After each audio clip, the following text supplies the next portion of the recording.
Hello, this is astrologer coach Sonja Francis, and today I'm going to be talking about the upcoming extra powerful new moon, which is also a solar eclipse in 29 degrees of Pisces.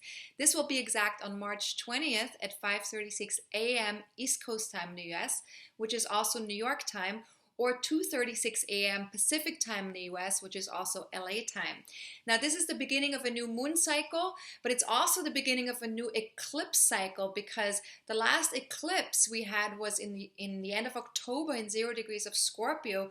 And so this is a new eclipse that's happening now because eclipses take place every 5.5 to 6 months, and one eclipse ends the next one. So we're setting very powerful intentions for this solar eclipse because these intentions actually last until the next eclipse takes place, which will be in September of this year.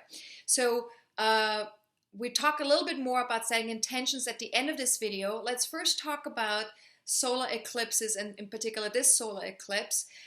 Solar eclipses bring consciousness upgrades and shifts. And in this case, this solar eclipse, whatever is downloading is going to unfold over the next year. So it will actually take a whole year for it to unfold.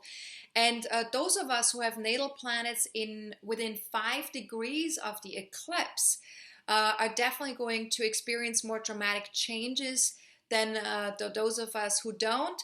But again, I'm going to be talking about this a little bit more at the end of this video, so stay tuned. When it comes to eclipses, the sun and the moon are usually connected to the moon nodes, and this is why an eclipse is taking place.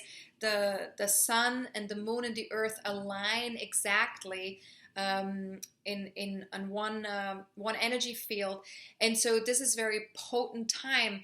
The moon is between the earth and the sun, and therefore the sun disappears. And so the moon nodes are usually connected to that as well. And in this particular eclipse, the south node is the one that's connected to this new moon. And so with the south node or with south node eclipses, this can really help us to release energies or attachments that are no longer serving our soul's evolution. So we're letting go of stuff that's not serving us any longer. Now, solar eclipses always have like a 19-year cycle in terms of the placement of the exact eclipse. So 19 years ago, there was an eclipse in 29 degrees of Pisces. Now, this is relevant because when we look at the eclipses, what we can see is that there's a pattern that gets revealed through these 19-year cycles. And what we can see is that each of these eclipses takes us to a new level of our own evolution in a particular area of our lives or with particular things, depending on what our birth chart looks like, right? So they help us move to the next level, so to speak, right? So this is the first eclipse in Pisces since the mid to late 90s. And there will be a series of eclipses in Pisces and Virgo coming up in the next couple of years because the moon nodes are going to be moving into Pisces and Virgo in the fall. And so this is actually a preview of like what's going to happen within the next several years. And the next eclipse in Pisces will be on March 9th, 2016. Now, the last time we had an eclipse in 29 degrees of Pisces, in that same degree as it is today, or right now, was March 19th, 1996. So think back to that time because there will be a resonance between the eclipse that happened in 1996 and the one that's happening now, as far as something is resonating back to that time. Something needs to be moving to the next level that happened around that time. It's not going to be identical, but there's certainly, you're going to know that there's some resonance with that. Now, of course, if you do have planets or points within 5 degrees of that eclipse, you're probably going to remember more clearly what happened in 1996. And for those of us who don't have those points and planets, we will still know kind of in a particular area of our lives, there's something that's shifting. So what you can do is you can look back to 1996 and ask yourself, were there any major endings and beginnings at that time in your life? What was important at that time in your life? And if there was something going on in 1996, what could you move to the next level right now? Where would that take you right now, moving to the next level from what happened in 1996? Now, again, look in your birth chart for the house placement, for where the eclipse takes place. That can be very important, especially if you don't have points or planets in the critical degrees of the eclipse. If you're not sure how to do that, watch my video on how to read your birth chart. I'll talk a little bit more about that also at the end of this video again.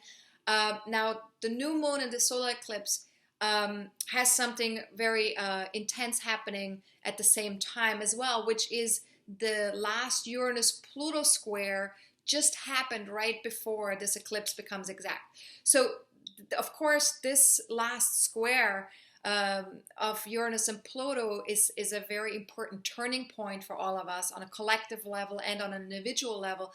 And I've talked about these squares several times already in past videos. They've been happening since 2012. We will still feel the effects of these squares until January of 2016. However, this is the last exact square. So this is a very pivotal point that we're in right now. Feel free to read a little bit more about the Uranus-Pluto square in my on my website. I have a weekly blog where I write about it because it will be exact on March 16th. Or also there's an article, if you go to astrology articles, there's an article about the Uranus-Pluto squares as well. All right. Now Pisces is also in the last sign of the zodiac, and so Pisces. The energy of Pisces connects very much to our spiritual journey. It's when we're departing from the physical world, because it's the last sign. So we're starting to disconnect from the physical world and we're connecting more to the spiritual world, and that's what Pisces represents, or also the 12th house in our chart. So Pisces is really a reunion with Source, with God, with the universe, whatever you want to call it, whatever you feel comfortable with. And Pisces, as its highest vibration, unifies all dualities. It unifies everything. It's completely aware of the oneness of all things. And it's really about this tapping into that sense of that everything is energy, everything vibrates, everything is connected, and everything is in a continuous flow and movement. Nothing ever stops completely. If we look at it from a level of atoms and molecules, there's always movement in everything. Even the things that seem to be completely solid and still, there's still movement. And Pisces is aware of that and knows that. There is a beautiful metaphor that I think fits really well with this, which is that, if we think of each one of us like a drop of water that appears to be individual and separate, but yet is really a part of the big ocean of life. And this big body of water is really where all these drops of water keep coming back to and keep flowing back into. And that is Source. That big body of water is Source. It's God. It's the universe. That's where we all come back together in that one big, even though each one of us is that individual drop of water. Now we're all contributing. To each one of us contributes in its own way to this big body of water. So it's important that each one of us is that drop of water, but we're all coming back together to that oneness. In the end, it's all one. There's no separation.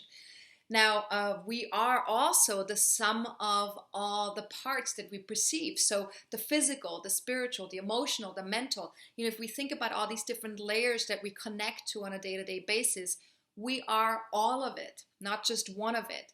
And that's important to also understand, is that sometimes we get very attached or very connected to our mental body, to our thinking, to our, wanting to figure things out, wanting to understand things. And, that's just one part of us. That's not all of who we are. We're so much more than just our mental capacities, right? But very often, especially in the Western world, we get very conditioned to connect to the mental, to the rational, to all those things. So Pisces understands that everything that exists is part of the whole. All the layers, everything is part of the whole. Now, Neptune, Mercury, and Chiron are also going to be in Pisces at the time of the eclipse. And so this brings an extra potent message, towards the Pisces energy, which really asks of us to shift from right brain to left brain, from rational to intuitive, to really sense things, feel things, tap into our inner divinity. Now, another facet of this new moon is that it's happening in the last degree of Pisces, in 29 degrees. And so it's really happening at the threshold of almost moving into a new sign. So 0 degrees of Aries is on the horizon already. We can see it, we can feel it. So 0 degrees of Aries is a very potent, very important energy because it's a new beginning of some sort. So we're already feeling this new beginning, the new seeds. We're feeling spring. We're feeling, the equinox coming. But we're still in 29 degrees of Pisces, so we're still needing to release, let go, connect to the oneness, connect to the energy body, connect to the spiritual body. So we're sort of like in a place where we're almost between two worlds, the Pisces and the Aries world, right? The spiritual and the physical part of things where we start new things. Now, an hour after the eclipse takes place, the moon moves into Aries, and then 12 hours later, the sun does the same, moving towards the equinox, first equinox of the year. So as you can see, this shift is happening very quickly right after the eclipse. Now, this is definitely a time to clarify and affirm our highest path, because the 29 degrees of Pisces says the highest vibration of Pisces. Take a look at it. What is that for you? How can you get connected to that? And how can you let go of anything that's no longer serving you? So we're experiencing a release as well as a recalibration at this time. Old codes will get deleted. New programming gets downloaded. So it's really almost like a reconditioning that can occur if we're open to that, if we're allowing that to happen. So as best as you can, allow yourself to be quiet. Get in a receptive state. Be open. Use the day before the eclipse and the day of the eclipse for meditation, walks in nature, do something creative or spiritual. Anything that supports you in going within and tapping into your inner divinity or your inner creativity or your sensing and feeling body, right? Now, we're also invited to look at our disconnection from the spiritual, because the South Node is involved in this eclipse. So we're really also needing to take a look and see where might the healthy balance with the energetic world be over the next year. How can we find a healthy balance? How can we have a healthy approach to the energetic and spiritual world, right? Because we're needing to redefine something here. With the South Node, there's always a sense of redefining something that's no longer serving us. So between now and April 18th, allow for new templates to download. This is the time of the eclipse season, because we're also still having a lunar eclipse 2 weeks after the solar eclipse. Stay as centered as possible and do your best to ground from within. Flexibility really helps in my experience, as does moving to the observer position. So especially when it comes to emotional and mental body, and maybe also your physical body, if you're having any physical reactions at that time, remember also that this doesn't last forever. Eclipses is something that usually happens for about 4 weeks. And after that, the downloads are complete. So by April 18th, the downloads will be complete. So stay as open as possible. And just remember, if the mind starts to panic because something's releasing or moving or going away, just know that this is all happening for your highest good. This is perfect. Everything that happens within those 4 weeks is perfect and is helping your evolution on a soul level and in this human life. Now, here are some questions that you can ask yourself at the time of the eclipse. What is my relationship to higher self? Are there any past conditionings holding me back from really connecting to my inner divinity, or really understanding that there is such a thing as I am divine, right?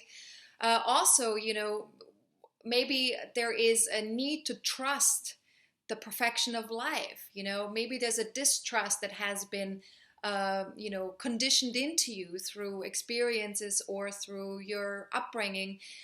How can you find that trust again? Trusting that life is perfect exactly as it is all the time.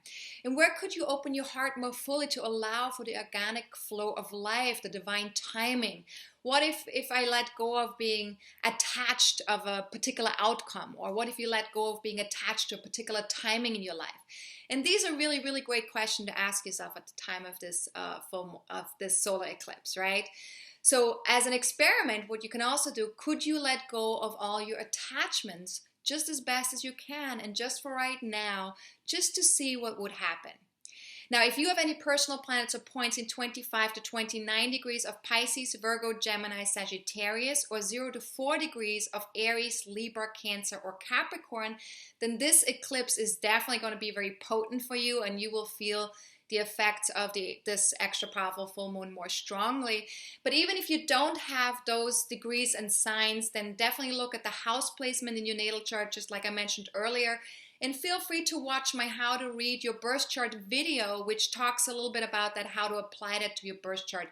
You can find that on YouTube or on my website. And if you can't find it, feel free to email info@astrologercoach.com and put recording in the subject line. And then that way my assistant will email you that recording with attachments and with a high-res link to the recording. Now, let's talk about setting intentions. Eclipses are extra potent times for setting intentions. And it's also a great time to participate in ceremony, rituals, or prayers, if you like, or giving thanks. Now, setting intentions for this solar eclipse is very powerful also because you can set the intentions for the next 5.5 months. So with this solar eclipse, you want to really, wait 48 hours before setting your intentions. And as always, avoid doing this during moon void, of course, phases. So normally we set an intentions right after the new moon becomes exact, but with the solar eclipse, we definitely want to wait 48 hours because the energy is too potent, too strong right after the eclipse. So we want to wait a little bit until we feel a little bit more grounded to set these intentions. So this time around, the best time for doing so is March 22nd from 6:40 a.m. until March 23rd at 10:25 a.m. New York time. Now, make your intentions powerful. They cover the next 5.5 months. So if possible, align them with the Pisces energy, the highest vibration of Pisces. And basically just, whatever I talked about in this video, watch it again right before you set your intentions so you're a little bit more clear about how to set these intentions. Now, if you live in a different time zone than New York time zone or East Coast time, then feel free to join me on Facebook or on Twitter, and I will be posting reminders on March 22nd and 23rd to let you know when is the best time to set your intentions. There's also a time zone converter that you can go to. You can Google that and plug in the New York times in your own time zone, and that can help you as well. But if that's too complicated, then just join me on Facebook or Twitter, and I'll be reminding you when it's the perfect time to set intentions, okay, as always. Now, if you watch this video after the above mentioned dates, that's okay. You can still set intentions. You just want to be aware of the moon void, of course, phases. So you can find those listed on my website, on my weekly forecasts at AstrologerCoach.com if you go to Astrology Forecast for 2015. And just know I post every Sunday night, I post those weekly forecasts, and I will always talk about the moon void, of course, phases. So you'd want to avoid those for setting intentions. I also want to mention very briefly, I recorded a video about the upcoming Live of the Soul retreat in Sedona. And if you're curious and you want to join us and you want to know more about what that is, watch it either on YouTube or on my website. You can go to astrologercoach.com and click on Sedona Retreat 2015, and that's where the video will be. And I also should mention there is currently an early bird special available until the end of this month, so take advantage of this awesome discount if you want to come and join us.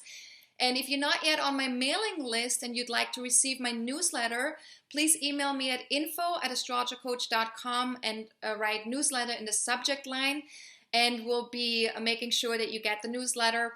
And again, if you have any general questions for me, I'm always happy to answer general questions. If you have personal questions that require for me to pull up a chart, please go to my website and get a reading, purchase a reading. There's many readings available on my services page. And yeah, that's it. Have a wonderful solar eclipse. I'm really excited to be doing this retreat in May, and I'm excited about the eclipse. It's going to be lots of energy moving through us. So remember to stay open, keep an open heart, keep an open mind, and just remember it's for the best and the highest good of what's happening. All right, have a good one. This is Astrologer Coach Sonja Francis. Goodbye.